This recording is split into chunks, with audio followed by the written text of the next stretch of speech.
Hello, bachcho. Let's read this question.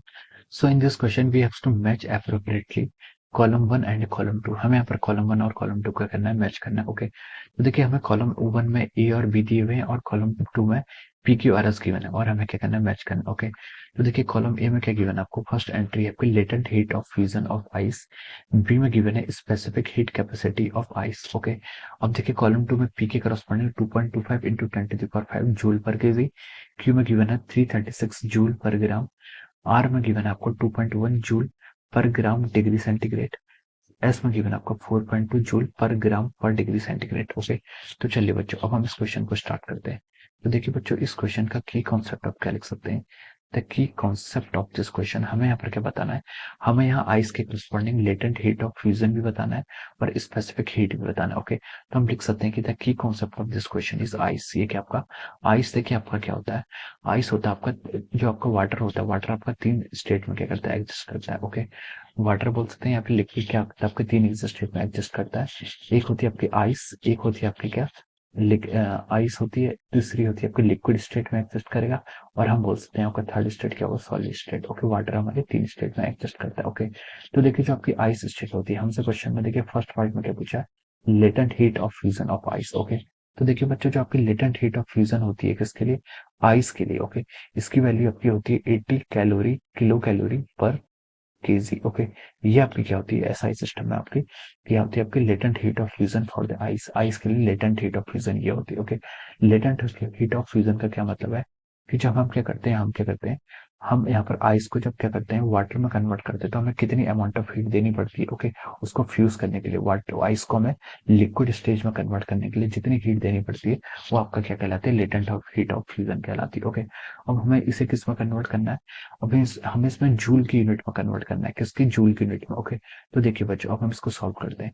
तो देखिए 80 kilo calorie, मैंने किलो को क्या कर लिया 10⁻³ लिख लिया, कैलोरी पर किलोग्राम है, किलोग्राम को मैंने क्या लिख लिया यहाँ पर, यस ये आपका क्या है किलोग्राम है. किलोग्राम को मैंने किस में कन्वर्ट कर दिया यहाँ पर, किलोग्राम को मैंने कन्वर्ट कर दिया आपका ग्राम पे. ग्राम पे करेंगे तो कितना हो जाएगा 10⁻³ ग्राम्स. ओके, तो देखिए बच्चों यहाँ से आपका 10⁻³ से 10⁻³ कैंसिल हो जाएगा, आपके पास ये आपका 80 कैलोरी पर ग्राम. ओके, अब हम देखिए इस कैलोरी को किस में कन्वर्ट कर देते हैं, जूल में कन्वर्ट कर देते हैं. ओके, और हमें पता है कि आपका एक कैलोरी में कितने जूल्स होते हैं, एक कैलोरी में आपके 4.2 जूल्स होते हैं. कितने, 4.2 जूल्स. ओके, तो हम लिखेंगे इसमें 4.2 जूल पर ग्राम. ओके, अब देखिए अब आप इसको सॉल्व करेंगे तो ये कितना हो जाएगा आपका, ये हो जाएगा आपका 336 joule per gram. Okay, this will be our latent heat of fusion of the ice. कितना हो गया आपका 336 जूल पर ग्राम. ओके, ये क्या हो जाएगा आपका, this will be our latent heat of fusion. Okay, तो देखिए एक पार्ट में तो हमसे यही पूछा है. ओके, तो हम लिख सकते हैं ए के करस्पॉन्डिंग आपका क्या गया, क्यू ऑप्शन क्या कर गया आपका, मैच कर गया. Okay,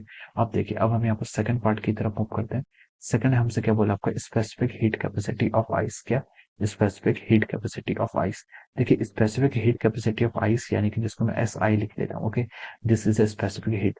specific heat capacity of ice और स्टीम क्या होती है आपकी, दोनों इक्वल होती है और जो उसकी न्यूमेरिकल वैल्यू होती है वो कितनी होती है आपकी, 0.5 किलो कैलोरी पर किलोग्राम डिग्री सेंटीग्रेड. ओके, ये आपकी यूनिट होती है. अब देखिए हमें इसको किस में कन्वर्ट करना है, हमें इसको जूल पर ग्राम सेंटीग्रेड में कन्वर्ट करना है, किसमें, जूल पर ग्राम सेंटीग्रेड. ओके, तो देखिए बच्चों अगेन हम क्या करते हैं, 0.5 किलो को हम किसमें 10⁻³ लिख सकते हैं. कैलोरी, कैलोरी को मैं जूल में कन्वर्ट कर देता हूँ. हमें पता है कि एक कैलोरी में कितने होते हैं आपके 4.2 जूल्स होते हैं. ओके, ये आपका क्या है, कन्वर्जन है. मैं इसको यूज करता हूँ, मैंने इसको क्या कर लिया 4.2 से मल्टीप्लाई कर लिया, तो ये क्या बच गया आपका, यहाँ पर आपका जूल में जाएगा डिवाइडेड बाय किलोग्राम. किलोग्राम को मैं ग्राम में कन्वर्ट कर देता हूँ 10⁻³ ग्राम्स डिग्री सेंटीग्रेड. ओके, अब देखिए यहाँ से आपका देखिए 10⁻³ से 10⁻³ कैंसिल हो गया. अब ऊपर क्या बचिए आपका 0.5 इंटू 4.2, कितना बचिए 0.5 इंटू 4.2, ये कितना जाएगा आपका 2.1 joule per gram degree centigrade. Okay, ये आपका क्या हो जाएगा आपका, ये आपका क्या हो जाएगा, फाइनल आंसर हो जाएगा 2.1 जूल पर ग्राम पर डिग्री सेंटीग्रेड. ओके, ये क्या हो जाएगा आपका, इस क्वेश्चन के करस्पॉन्डिंग आपका आंसर हो जाएगा. ओके, हमने यहाँ पर ये भी क्या कर लिया, आपको फाइंड आउट कर लिया. ओके, तो देखिए बच्चों बी ऑप्शन आपका किससे मैच कर रहा है, बी ऑप्शन आपका मैच कर रहा है ऑप्शन आर से. किससे मैच कर रहा है आपका, 2.1 जूल. हाँ, ये आपका किससे कर रहा है, आर से मैच कर रहा है. ओके, तो ये क्या हो जाएंगे यहाँ पर, इसके करस्पॉन्डिंग क्या हो जाएंगे, okay, correct match of the columns हो जाएंगे. ओके, ए के करस्पॉन्डिंग आपका क्या आंसर करेक्ट आएगा, क्यू आएगा और बी के करस्पॉन्डिंग आपका जो करेक्ट आंसर आ रहा है वो क्या आ रहा है, आपका आर आ रहा है। ओके, तो this will be the answer of match of the column question. Okay, ये गजंगे इस क्वेश्चन का आपका आंसर हो जाएगा। Okay, so I hope you all understood this concept. All the best and thank you so much.